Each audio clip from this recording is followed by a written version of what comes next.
mi padre pues siempre me ha inculcado, ¿no? Pues que esto no era barato. Había temporadas que era, bueno, no pasa nada. ¿Ganas? Seguimos. Si no ganas, no seguimos. Entonces yo desde muy pequeño sabía lo que valía un peine ya.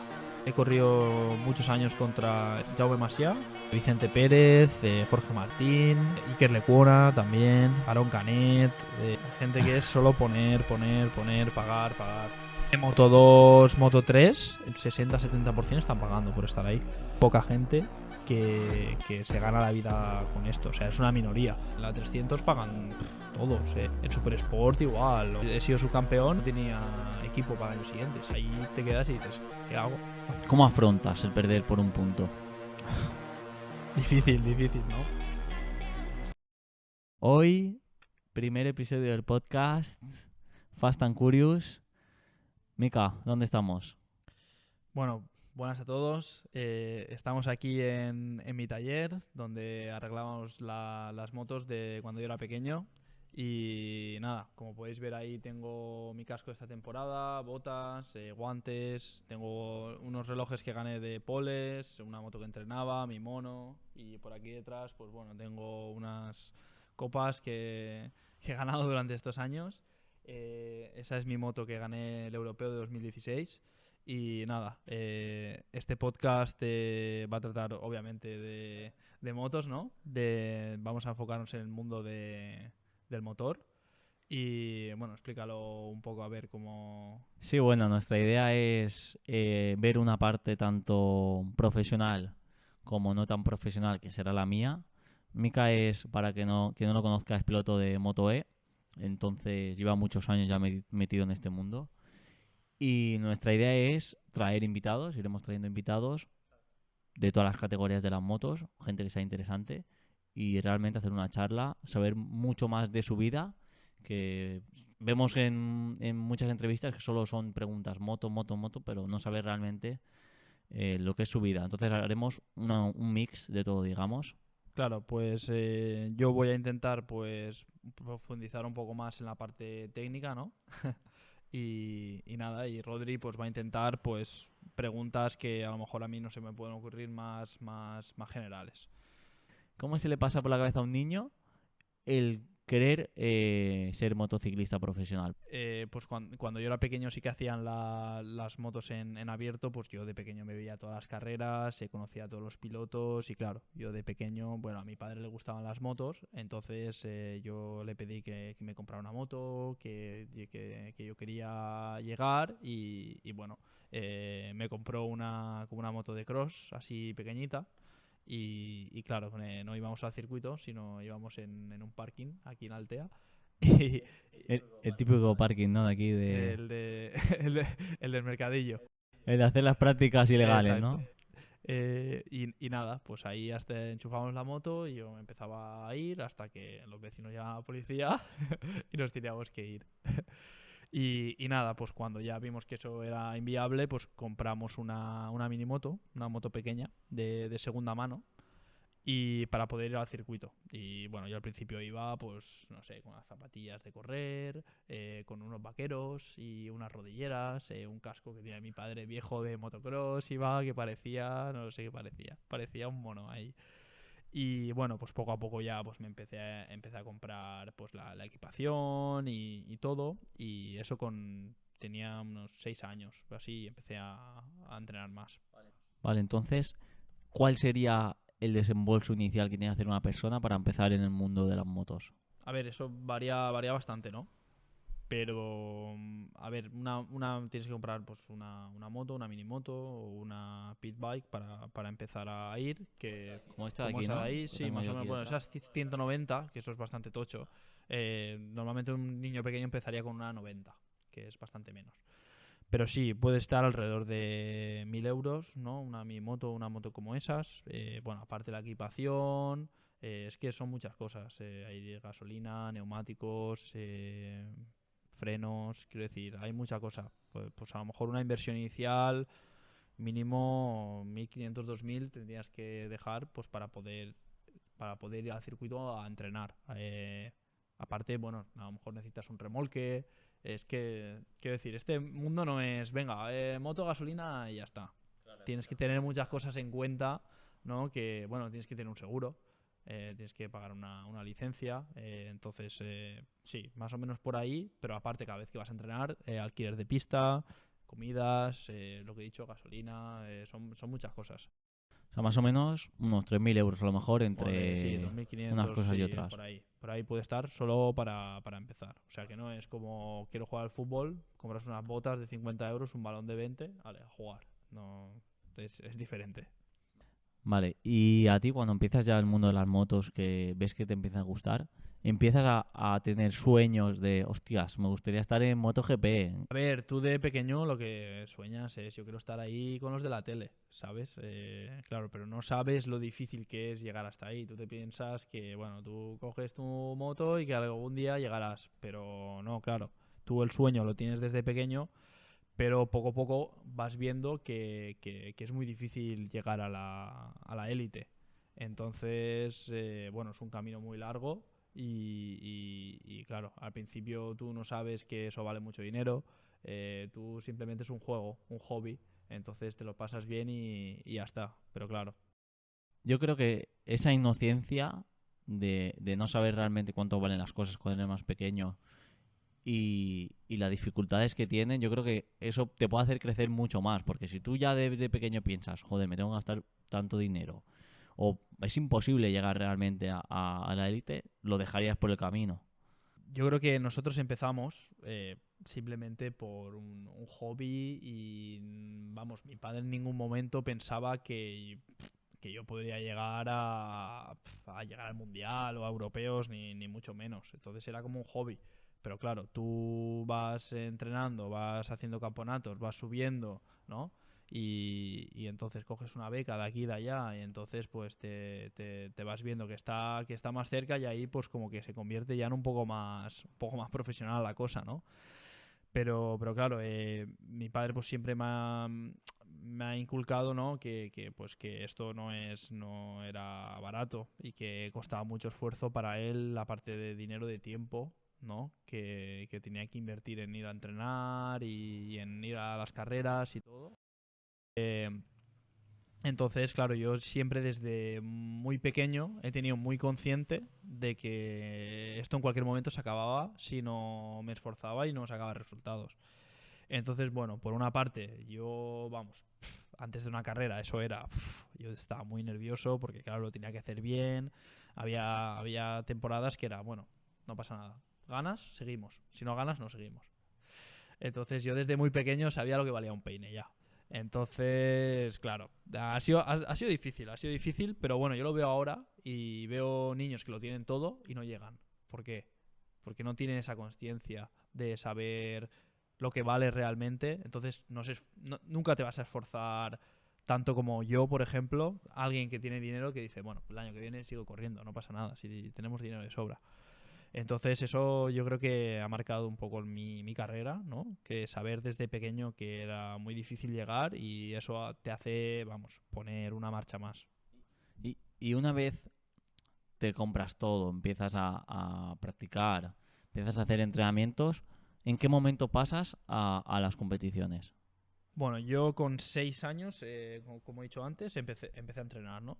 Vas entrenando tal y bueno, porque yo soy de octubre, entonces no con 6 creo que no se podía correr antes, creo que era a partir de 7, entonces yo empecé pues al año siguiente a competir. Había un campeonato, el campeonato de la Comunidad Valenciana de minimotos y nada, pues ahí te inscribes y corres el campeonato. Entonces, pues bueno, yo con 7 años iba ahí con mi padre y nada. Salías a la pista, ahí había gente que ya llevaba 3 años y te pasaban por arriba, por al lado, yo no sabía ni por dónde me pasaban. Eso era complicado el primer año porque yo tampoco entrenaba mucho. A lo mejor, pues no sé, una vez cada 2, 3 semanas como mucho y había gente que entrenaba todos los días. Entonces yo al principio me costaba mucho, me costaba mucho. Pero bueno, por ejemplo, en mi primera carrera llegué y se clasificaban 20, ¿no? Eran unos 35 o 40, se clasificaban 20 y al hacer las clasificatorias yo me quedé el 21, me quedé a uno. Pero como había como una regla que se llama la regla del 107%, de que si tú haces menos del 107% que hace el primero, ¿vale? Es como, pues a lo mejor en 30 segundos, puede ser 1,5 segundos o 2, pues yo estaba dentro de esa regla y los otros no. Entonces como que me dejaron correr la carrera. Y nada, pues encima tenía la comunión de mi primo ese día y no pude llegar a la comunión porque tuve que correr la carrera. Claro, todos pensaban que no me iba a clasificar, obviamente, pero mira, me clasifiqué y no llegué. Valió la pena, por lo Y menos. a ver, la carrera estuvo bien. Remonté creo que del 21, pues creo que estaba el 11 o el 12 por ahí, empecé a remontar. Pero nada, en la última vuelta vinieron en el grupo de los primeros que a doblarme y uno me tocó y me caí. Y entonces, empezamos bien la carrera. O sea, primera carrera y empezaste tocando rodilla, Sí, pero de tocando verdad. cabeza también. Pero bueno, al final eso es lo que te marca. Si tú llegas ahí y te crees que todo va a ser fácil, ¿sabes? Pues obviamente eres pequeño, pues lloras porque has caído, tal, pero bueno, es normal. Al final eso es lo que te curte, ¿no? Vale, y claro, en esas categorías entiendo que te juntaste con mucha gente que ahora mismo está en el top. ¿Con qué gente te acuerdas tú que te hayas juntado? Sí, pues mira, yo he corrido muchos años categoría pequeña sobre todo, contra Jaume Masia, Vicente Pérez, Jorge Martín, seguro que Iker Lecuona también, o sea, seguro que muchísimos más, pero ahora me los dejo, sí, Aaron Canet, un montón, básicamente todos los que están ahora arriba y tal, sí, he tenido que competir contra ellos. Y sí, justamente o sea, en mi época, como que era una época que había mucho, mucho nivel y han salido muchos pilotos buenos de la Comunidad Valenciana, de España, que están arriba. Entonces ahí el nivel es que de pequeños es que era muy alto, ¿eh? Claro, estaban todos ahí y hay gente muy buena que incluso de pequeños a lo mejor eran mejores que los que he nombrado y están en casa, ¿eh? O sea que había mucho, mucho nivel. ¿Tema constancia o dinero también, ¿no? Porque es un mundo muy caro que al A lo final... mejor de pequeño con las minimotos vas muy bien, pero después subes a categorías más grandes y ya no te adaptas tan bien, o el equipo no es tan bueno, o no tienes tanto dinero, no puedes entrenar. Depende de muchísimos factores. O sea, yo de pequeño con la minimoto, de más pequeño, no me comía un rosco. O sea, malísimo. O sea, estaba detrás siempre. Porque yo era grande, encima, no entrenaba mucho.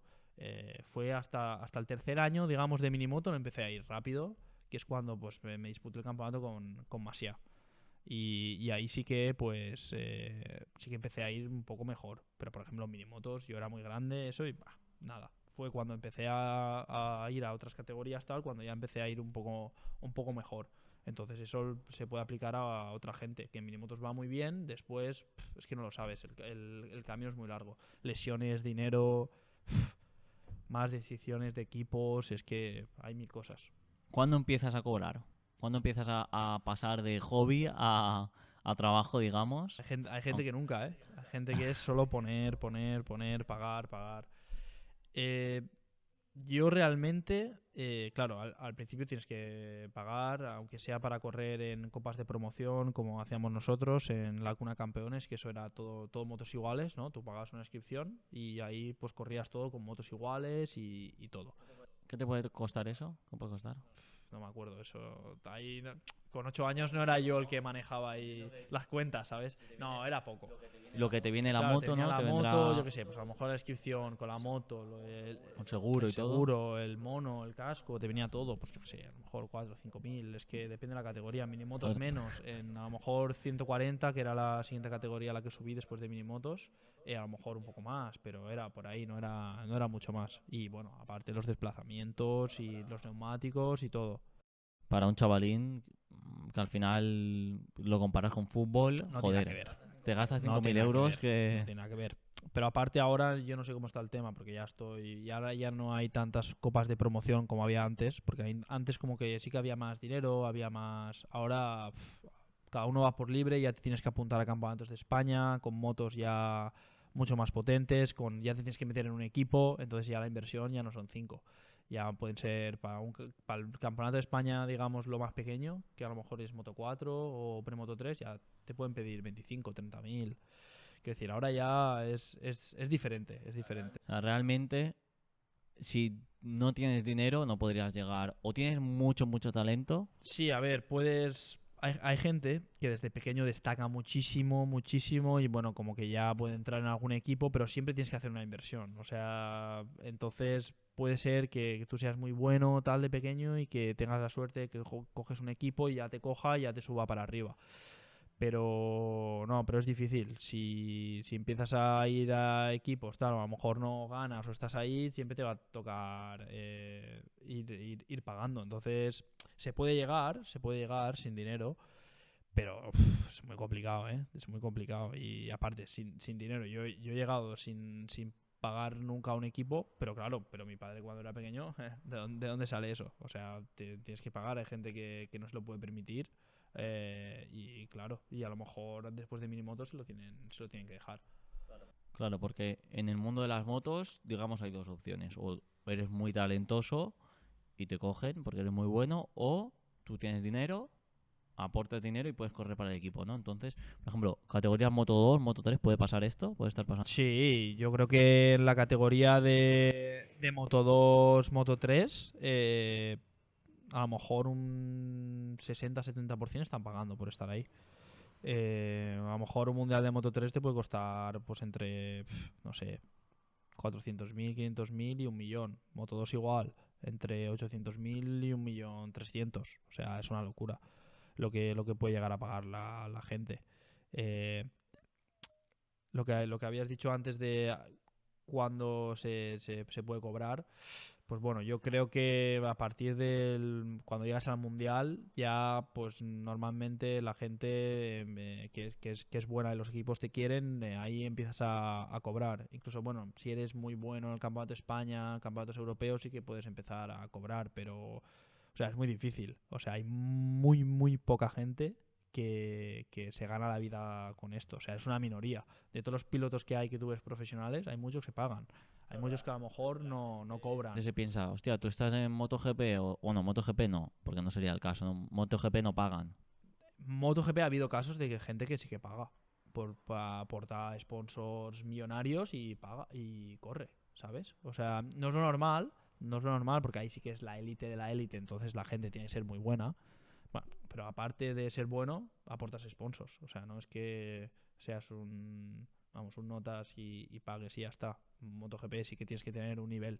Pero sí, hay gente que ha pagado o aporta sponsors y... Claro, porque la gente se piensa que la gente de Moto 3, Moto 2 o Moto E son millonarios casi, pero realmente es eso. Muchos aportan dinero o realmente no te pagan tanto, ¿no? Pero te da para correr por lo menos. Sí, en MotoE, por ejemplo, es que es una categoría así nueva y tal, sí que yo creo que ahí están... la gente sí que se puede ganar la vida bien. Pero claro, por ejemplo, sí, sí, es que... Y eso estás hablando de MotoGP, que es el top, pero si te vas a lo mejor al campeonato de Superbikes, en la 300 pagan todos. En Super Sport igual, o la gran mayoría, hay algunos que no. Siempre hay casos y excepciones, ¿no? Yo tampoco lo sé 100%, ¿no? No lo puedo saber cada uno lo que... Pero sí que te digo la mayoría, porque yo estaba en la 300, he sido subcampeón y no tenía equipo para el año siguiente, siendo subcampeón, perdiendo el Mundial por un punto. O sea, y te pedían unas barbaridades, 150, 200.000 para correr la categoría siguiente. O sea, ahí te quedas y dices, ¿qué hago? O sea, pues otro año a la 300 sin pagar. Pues bueno, pues es lo que hay. Entonces es un poco así. Vale, y ahora que hemos introducido un poquito el tema de Moto E, ¿cómo es la categoría? Bueno, pues es un campeonato todo de motos eléctricas, todos son Ducatis, que tienen todas son iguales, tienen la misma potencia y vamos todos con los mismos neumáticos Michelin. Y nada, está dentro del Mundial de MotoGP, lo cual es un puntazo porque nos permite ir a circuitos top a nivel europeo como Assen, Le Mans, Austria, Silverstone. Entonces, bueno, ahí todos tenemos las mismas motos, todos tenemos las mismas armas, o sea, tenemos igualdad mecánica, todos, aunque los equipos sean diferentes. Claro, porque lo único que cambia es los ajustes que hace cada piloto, ¿no? Sí, exacto. Tú con tu equipo pues haces los reglajes de suspensiones, de electrónica, por ejemplo, que tenemos 3 mapas de control de tracción, 3 mapas de engine brake o freno motor, y tenemos 3 mapas de, digamos, la demanda que tú le quieres dar al gas. Entonces, por ejemplo, el de demanda de gas, pues tú puede ser que tú cuando des un 10%, que te dé un 10%, o lo puedes regular para que sea menos. En plan, tú cuando le das 10, que la moto te dé 5 para tener más control sobre el gas. Y algo muy curioso que vi cuando fuimos allí, que nos invitaste al circuito de Cataluña, fue que había como un equipo aparte que proporcionaba las motos. ¿Cómo va eso? Sí, a ver, estas motos, al ser tan pesadas, ¿no? Cuando se caen y al tener tan poco tiempo de poder arreglarlas, aparte porque tienes que cargar las baterías entre tandas, pues hay unas motos como, digamos, que trae el equipo de Ducati para que, si en el caso de caída, que te las puedan, digamos, alquilar. Entonces te dejan la moto para que tú puedas salir al entrenamiento, a la carrera y tal, y luego, pues cuando ya tienes tu moto reparada, pues ya vuelves y la vuelves a dejar. ¿Y hay un límite de motos que puedes utilizar? Porque es verdad que justo esa carrera que fui a ver, creo que hubo un equipo que se cayó a lo mejor 2, 3 veces. Y hostia, son 3 motos diferentes que tienes que utilizar. Pues a ver, yo sinceramente no sé si hay un límite. A mí me dejaron una en el test de Barcelona que me caí, me dejaron una. Pero bueno, no me dijeron nada más. En plan, si rompes esta ya no puedes salir. No sé, yo creo que a lo mejor, pues bueno, te pueden dejar una o máximo dos. Pero claro, si partes dos ya te dicen, chaval, cuidado que aquí nos quedamos sin motos. Entonces, sí, yo creo que hay como unas 4 o 5 para todos. Entonces, pues bueno, imagino que hasta que hayan para todos, ¿no? Pues podrás. Pero vamos, si partes más de dos, te van a decir, chaval, vete a casa. Y claro, esto no pasa en otras categorías. Bueno, MotoGP sí que tiene una, ¿no? De repuesto. Sí, digamos que la única categoría que tienen dos motos son MotoGP. Bueno, por el tema de que el presupuesto es mucho más alto y tienes las fábricas detrás de que tienen material de sobra, chasis y motores y de todo. Y por el tema del flag to flag, que es cuando está en seco, por ejemplo, se pone a llover, entonces entran a cambiar de moto, que eso solo pasa en MotoGP.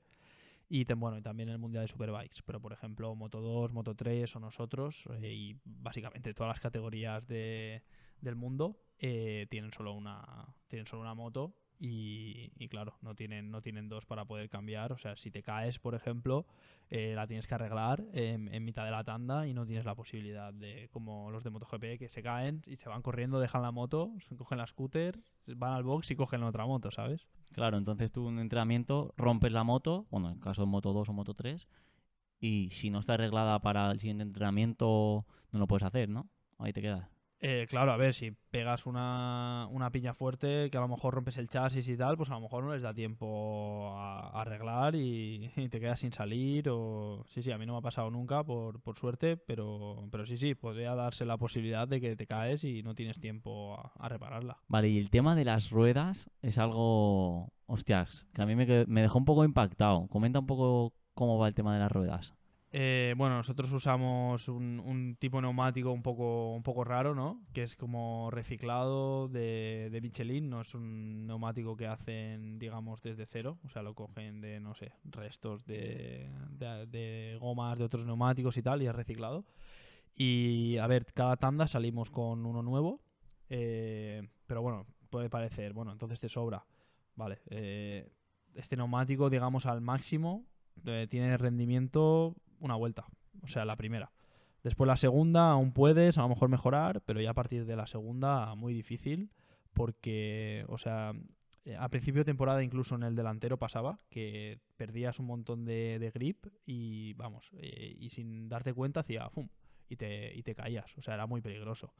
Pero a medida que ha ido avanzando la temporada, ¿no? Han cambiado los compuestos y ya adelante iba mucho mejor. Y detrás también es bastante curioso porque detrás sí que se gasta de manera más constante, ¿no? Pero igualmente, tú cuando vas en la moto, por ejemplo, después de la segunda vuelta, tú le intentas dar a tope a lo que da la moto y la moto propiamente con el control de tracción te corta potencia. Entonces tú le puedes dar a fondo todo lo que quieras y la moto te dice no. O sea, te corta potencia y claro, no avanzas. Aunque tú quieras darle, no avanzas y claro, los tiempos por vuelta pues son más lentos porque la moto no avanza. Mientras que con el nuevo tú le das y, ¡buah! Y avanza enseguida y cuando acelera la moto te da esa potencia. Y a partir de la segunda vuelta más o menos ya empieza a ser un poco peligroso el correr porque el neumático yo lo he visto cómo acaba y es que está destrozado básicamente. Sí, sí, acaba destrozado porque, claro, son 230 kilos y aparte es que vamos al máximo, a lo que da. Entonces, lo que te he dicho, a principio de temporada era peor porque pasaba adelante. Entonces, si te pasa adelante, te caes. Si no lo consigues controlar, o sea, de delante no hay manera de controlar. O sea, tú entras, si se te va, te has caído.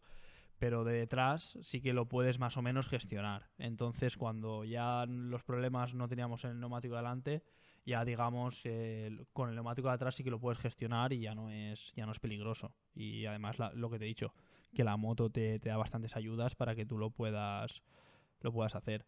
Pero claro, eso también es difícil porque a mí me costó de que, claro, como la moto te da tantas ayudas, pues básicamente tienes que ver cómo hacer para que tú abriendo gas, levantando la moto, te dé la máxima potencia.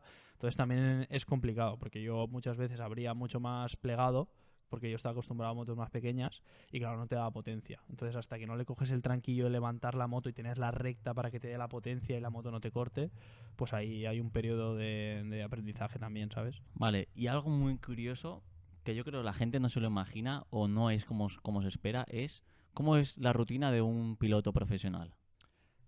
Bueno, yo antes sí que me gestionaba todos los entrenamientos y físico y tal por mi cuenta, pero ahora tengo la suerte de estar dentro de un programa en el circuito Ricardo Tormo, en CTDEM se llama. Y bueno, allí estamos unos cuantos de motos, motocross y automovilismo.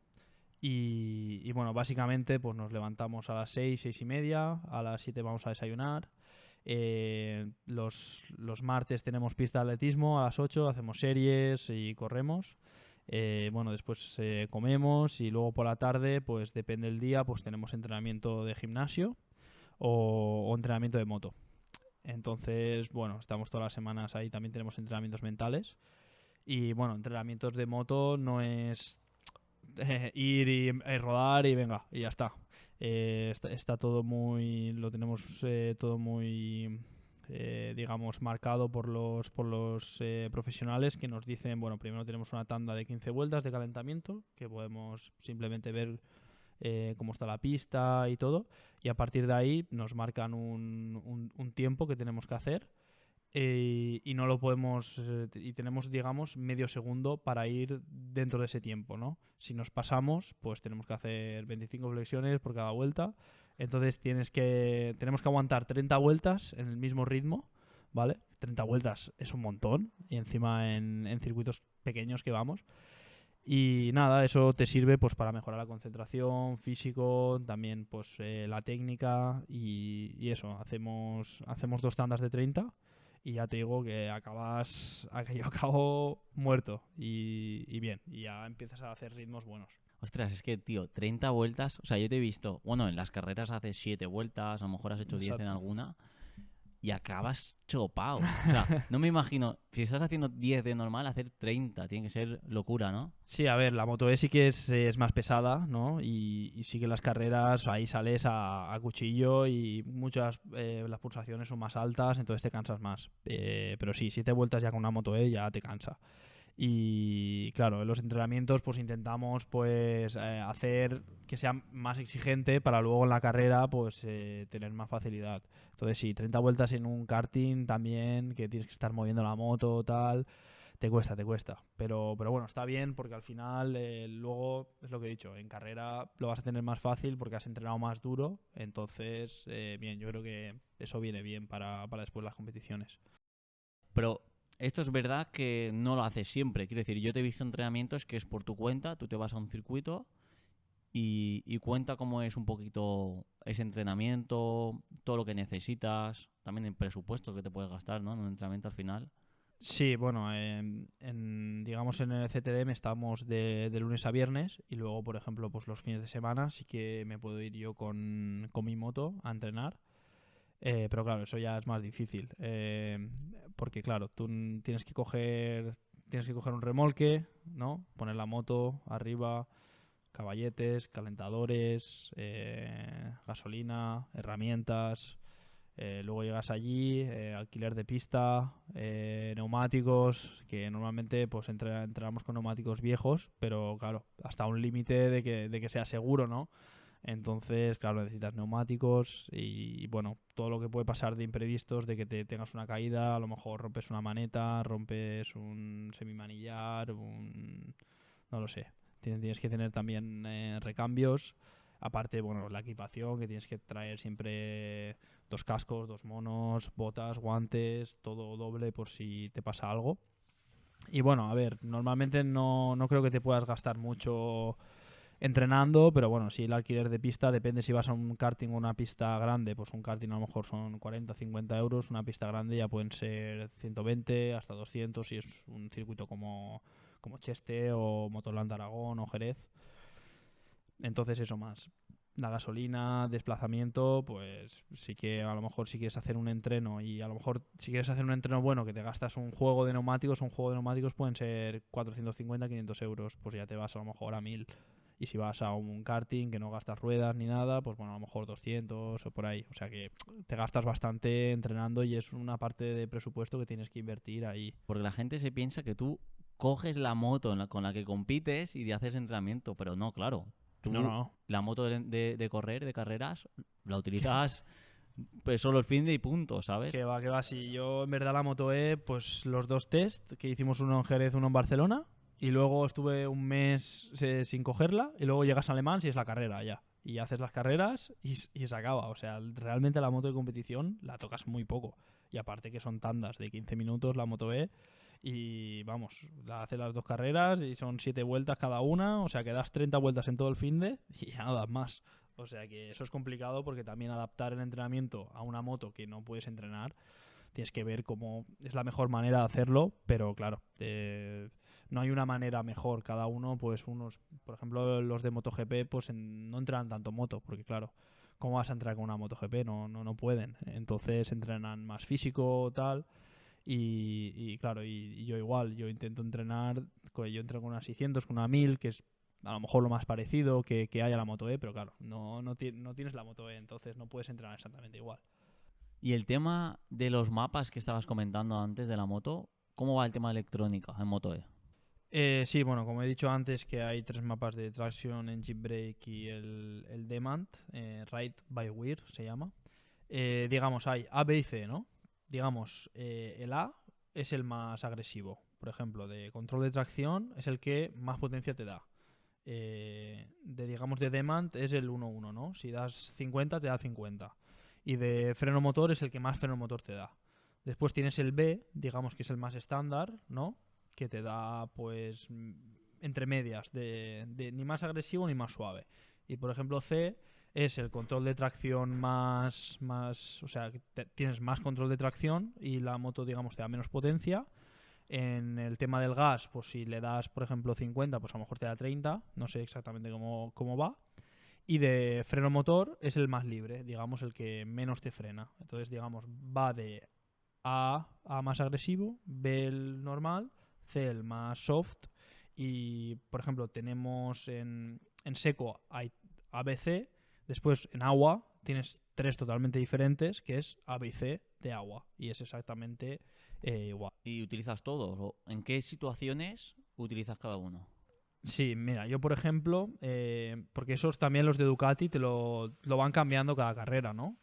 Por ejemplo, antes me lo invento porque han hecho, cada carrera hacían un cambio. Por ejemplo, el A del test de Barcelona, después ibas a Austria y ese era el C. Y después hacían mapas más agresivos o menos agresivos, depende de lo que veían.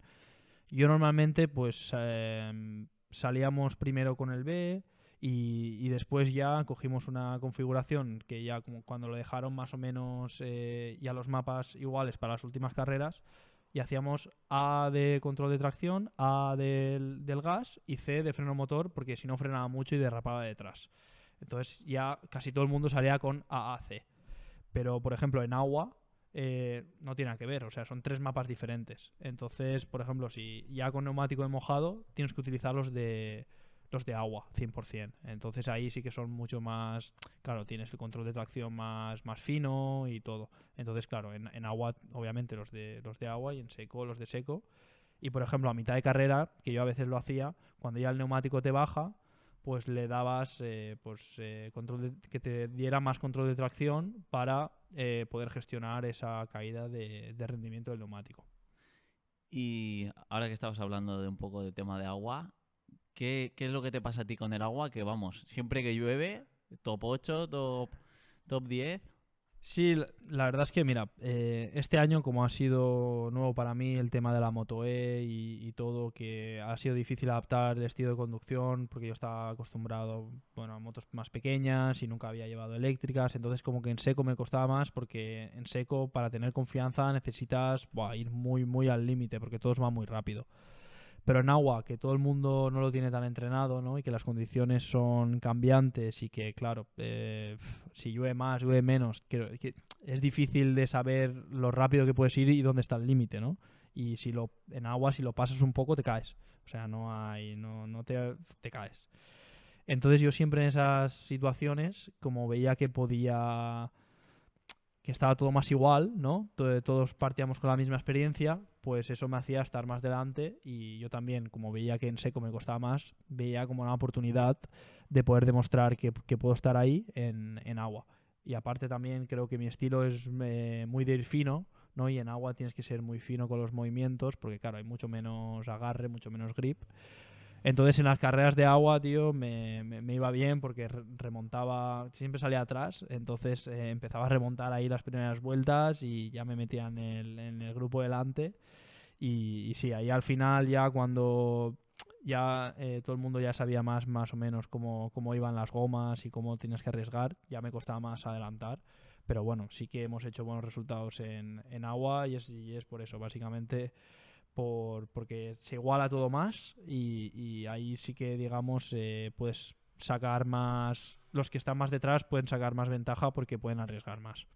Sobre todo cuando te caes, ¿quién decide si puedes coger la moto? Porque claro, hay veces que dejas la moto, pero tú no tienes pinganillo. Entonces, ¿por qué una vez la coges, otra vez no? ¿Quién lo decide? Mira, obviamente bueno, la gente no sé si lo sabe, en motos no tenemos ningún tipo de contacto con el box, simplemente te sacan una pizarra que tú ves, pues lo hablas con el mecánico, posición, diferencias y todo eso. Y sí que en Moto E tienes en la pantalla donde ves pues los tiempos, y si a la moto le pasa algo, pues te sale en la pantalla, y ahí sí que por ejemplo, de dirección de carrera, a mí que me pusieron una long lap por salirme al verde en la carrera, pues te lo marcan ahí. Y cuando pasas por meta y se acaba, te ponen checked flag, que es que se acaba la sesión, o red flag, bandera roja, todo te lo ponen ahí. Entonces ahí sí que te puede comentar algo la organización, pero por ejemplo el equipo no te puede comentar nada, y no tenemos radio ni nada. Entonces, bueno, en todas las categorías del mundo, tú coges, te caes, tú puedes coger la moto, pero claro, hay muchas veces que, por ejemplo, está el manillar suelto y no puedes ir, vale, pues entonces dejas la moto, porque o si es una caída, pues que vas más lento y casi no se hace daño, pues la levantas y ves que puedes seguir, das gas, freno, ves que todo funciona y sigues.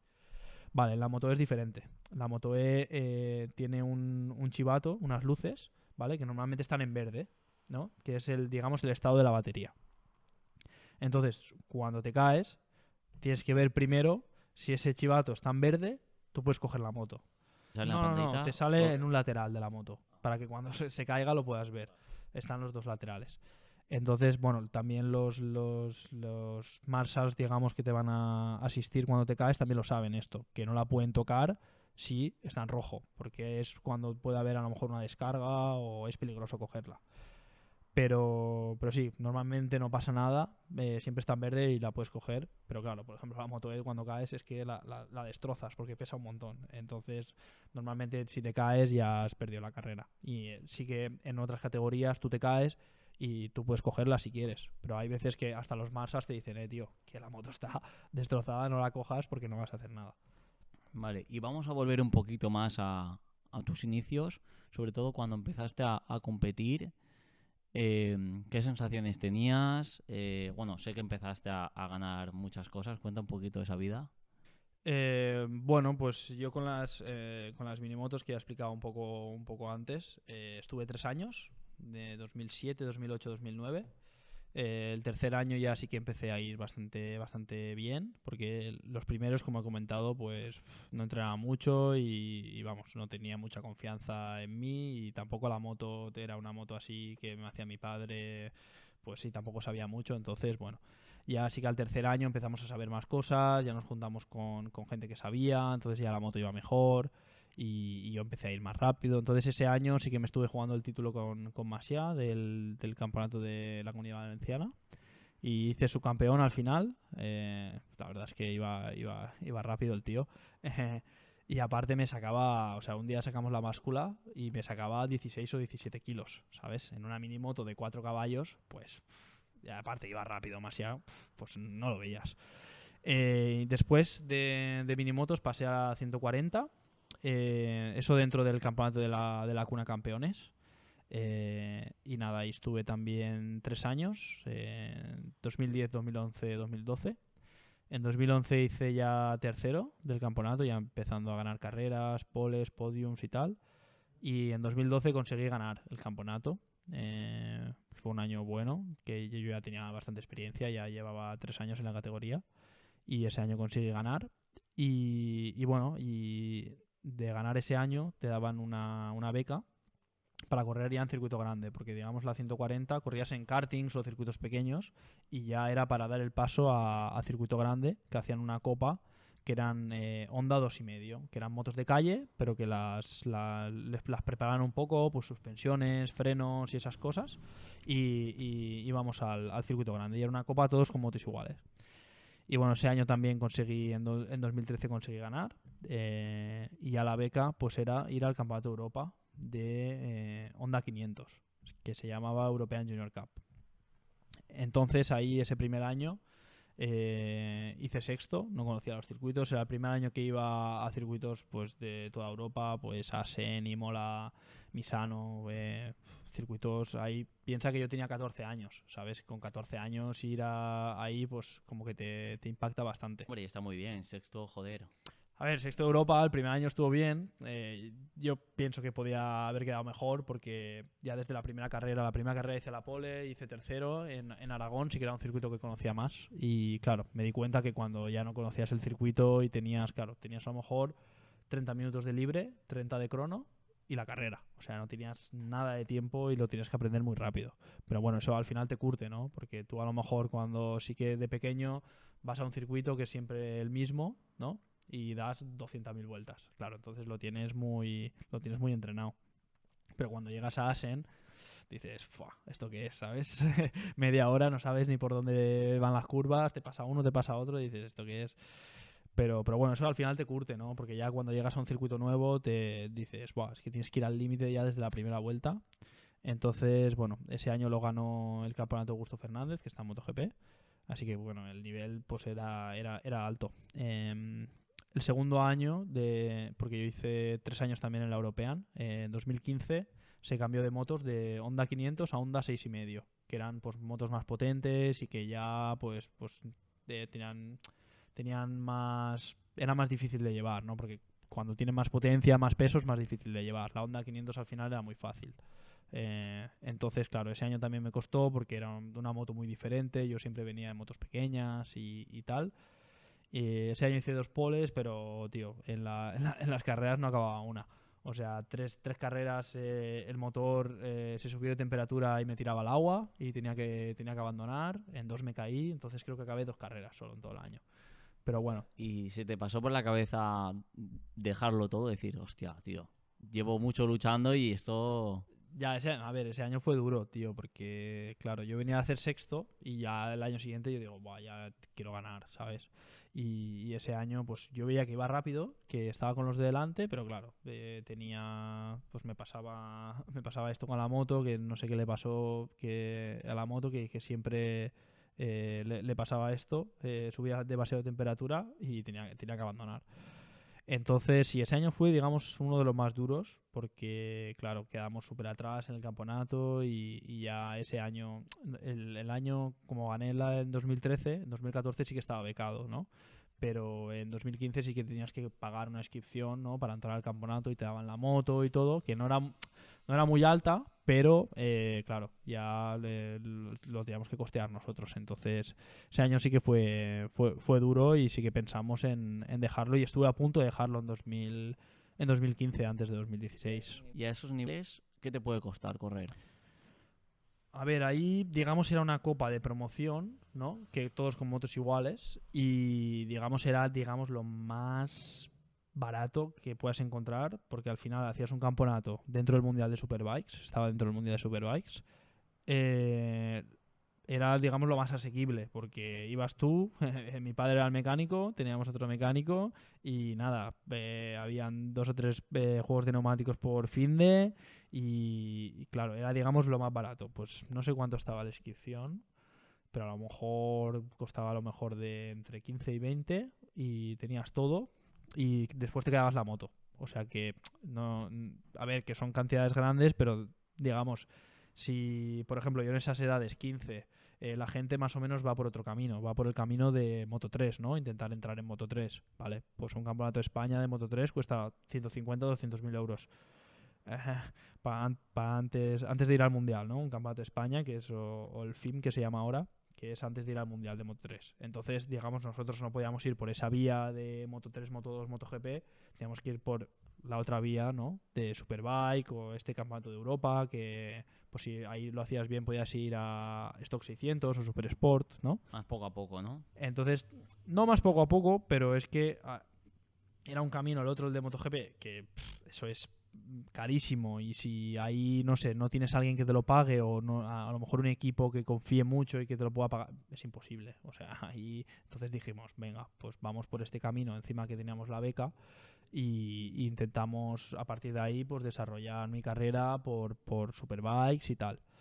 Entonces, claro, más o menos costaba eso el campeonato y al final sí que conseguimos un sponsor y en 2016 pudimos correr y ese año la verdad es que fue increíble porque ese año sí que gané el campeonato, estuve todas las carreras en el podium, hice poles, así que sí, ese año la verdad es que estuvo muy bien. O sea, volví a disfrutar, tío, ese año y nada, y a partir de ganar ese año pues teníamos otra beca para el año siguiente, que en teoría era para Super Sport 600, que es un campeonato bastante caro. Entonces, claro, del equipo dijeron, pues no hay presupuesto suficiente para hacerlo y salió una categoría nueva, que era la Super Sport 300, y entonces empezamos a correr ahí. Y empecé a correr con la Honda 500, que era la que había corrido en 2014. O sea, era como correr con una moto que corría menos que la que ya había sido campeón, ¿no? Que era como un paso atrás, pero bueno, era una categoría nueva, Super Sport 300, que era un mundial, ya no era europeo, entonces digamos que tenía caché, le intentaban dar bombo, ¿no? Entonces, bueno, 2017 también fue un año bueno, la verdad, porque estuve luchando por el campeonato hasta, digamos, la última carrera. Yo creo que ese año fui el piloto más rápido, gané bastantes carreras, podiums, poles también. Pero bueno, por ciertas cosas que me pasaron, pues no conseguí ganar el campeonato. Una carrera que salía primero y no sé qué le pasó, que no subía la moto de vueltas después en carrera. Otra que me penalizaron, o sea, hice tercero y me penalizaron porque llevaba unas llantas que pesaban 50 gramos menos. No sé, cosas extrañas que me pasaron. Y sí, ese año hubiera podido ganar el mundial, la verdad que hubiera estado bien.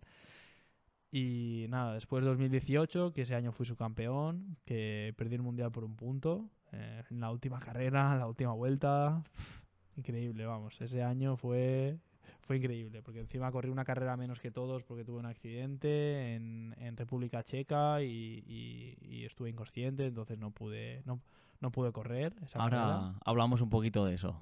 Y nada, ese año fue una locura, ese año fue una locura. Pero bueno, casi consigo ganar, entonces bien. Vale, bueno, ¿cuál ha sido tu peor caída? Pues esa, fue en la Superpole de Breno. Yo iba detrás en un grupo porque, claro, tenía que coger muchos rebufos para hacer la vuelta, pero no es un circuito largo. Y aparte la moto, no sé, ahí no me corría mucho, la verdad. Entonces tenía que aprovechar el rebufo de 4 o 5 motos para poder hacer la vuelta. Entonces iba detrás de un grupo, yo entré a la curva, abrí gas a fondo y el de delante no abrió. O sea, no sé, iba más lento y no abrió. Entonces le metí por detrás, me caí, me golpeé con la cabeza, luego la moto me golpeó otra vez a mí con la rueda de atrás y nada, me quedé inconsciente. Y claro, esa carrera pues no la pude correr. Bueno, por suerte no me pasó nada, tenía un traumatismo craneoencefálico, se llama.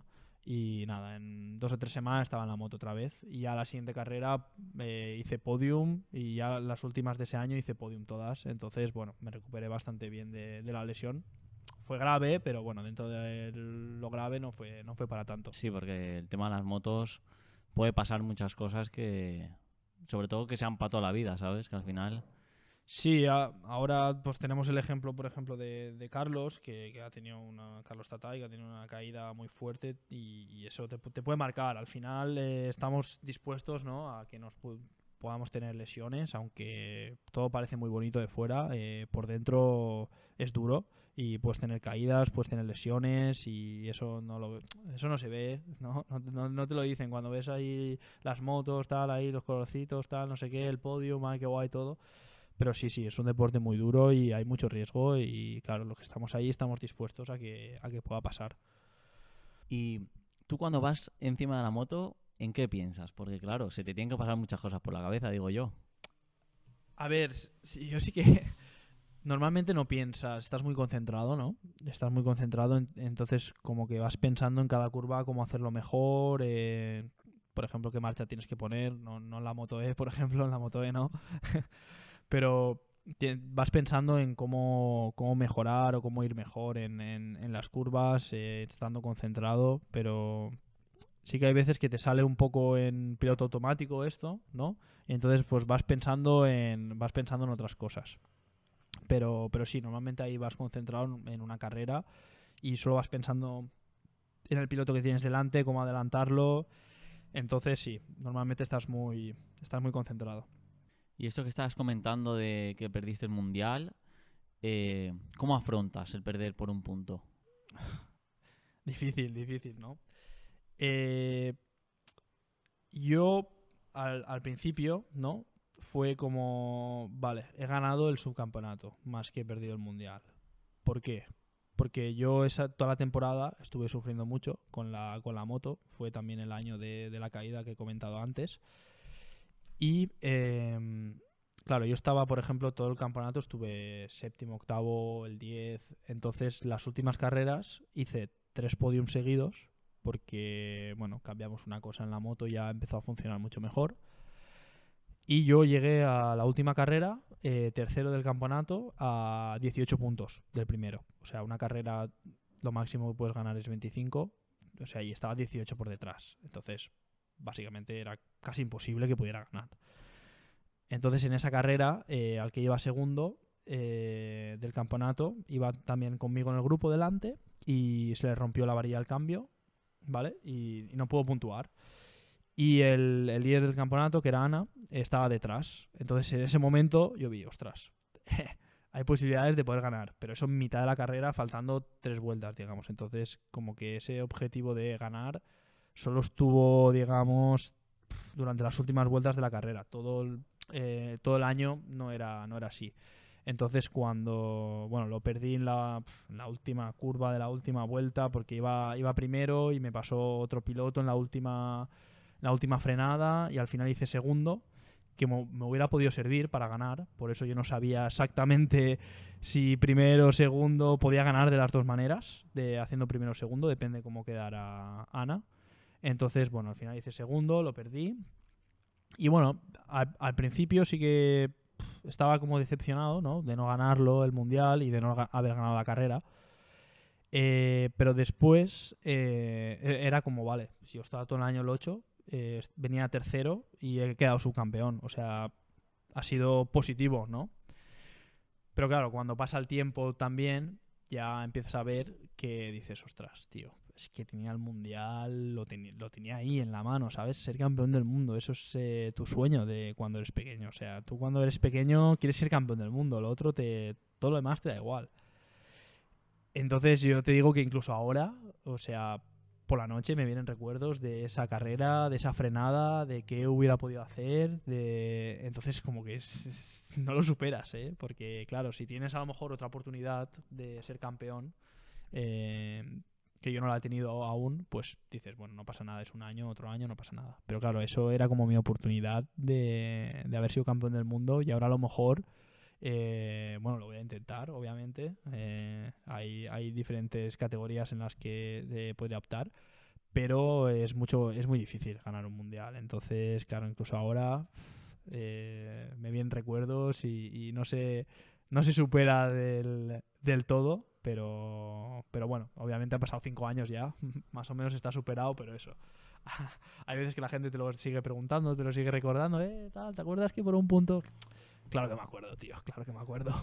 Pero bueno, eso, difícil de superar, pero bueno, al final lo que te digo, yo gané un subcampeonato y no creo que perdí el mundial, pero fue más ganar el subcampeonato que a lo mejor perder el mundial. Si tuvieras que darle algún consejo a una persona que se inicia, A ver, eso es difícil de decir así en un principio, ¿no? Pero bueno, al final lo que tienes que tener claro es que es un deporte, eso, es un deporte de riesgo, en que, claro, tú cuando eres pequeño no lo ves, pero claro, a medida que te vas cayendo ya dices, uy, que esto no es la PlayStation, ¿sabes? Esto cuando vas ahí y te caes, te puedes hacer daño.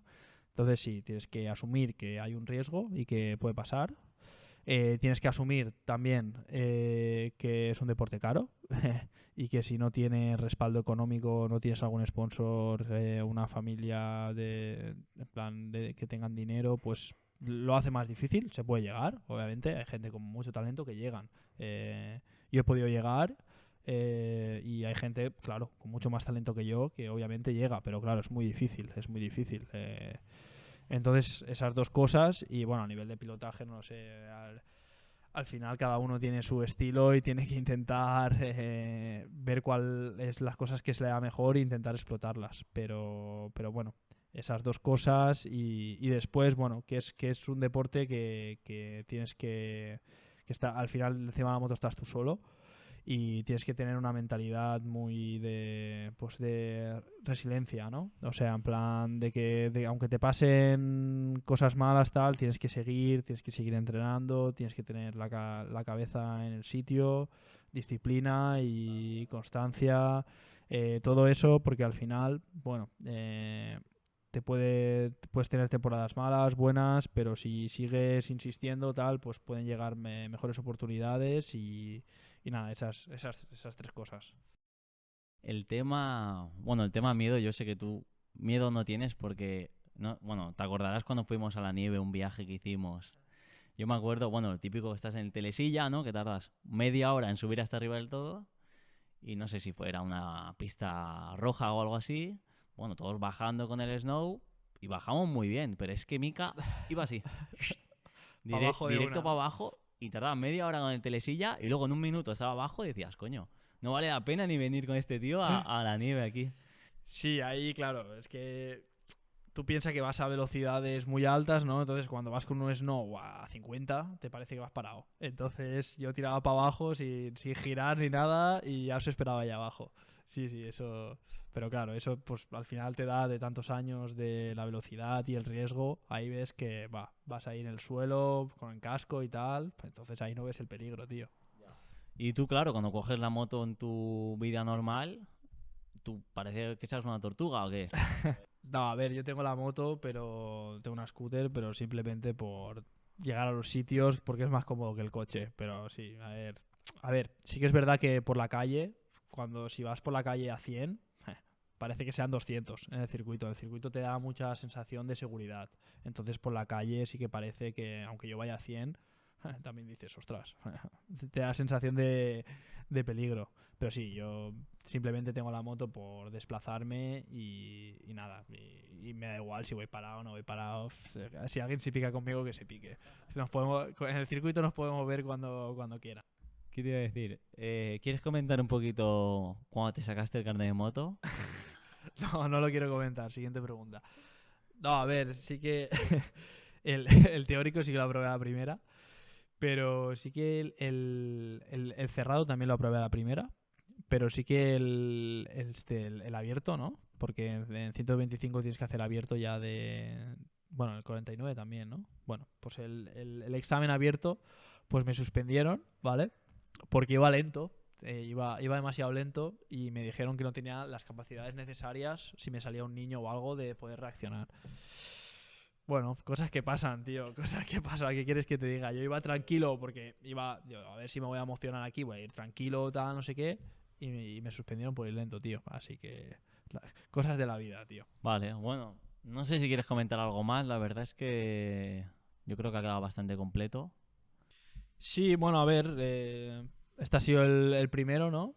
Que nos diga la gente a ver qué opina o qué cosas, pues, no sé, podemos mejorar o si nos quieren dejar alguna pregunta por ahí, porque las podemos contestar. Sobre todo tema invitados, que nos pongan un poquito por comentarios qué invitado les gustaría. Me gustaría, a ver, se pueden tirar los triples que quieran, intentaremos llegar, pero claro, obviamente, pues vamos a intentar empezar, no sé, ya lo verán. Pero bueno, Hay sorpresas. habrán cositas, pero claro, tampoco se esperen aquí el primer día, venga, Marc Márquez, tal, no sé qué. Así que bueno. Y alguna preguntita también que quieran que les hagamos, pues que nos las dejen y se lo decimos. Exacto. Así que nada, chicos. Pues nada, sé rápido, sé curioso y nos vemos en el próximo vídeo. Vale, chicos, ahora que no está Mika, aprovechar, darle like, suscribiros. Mierda, ya está aquí, me cago en la... Nada, chicos, pues si habéis llegado hasta aquí, suscribiros al canal, que se van a venir nuevas cosas y bueno. Dejar en comentarios próximos pilotos y darle like. Chao, chicos.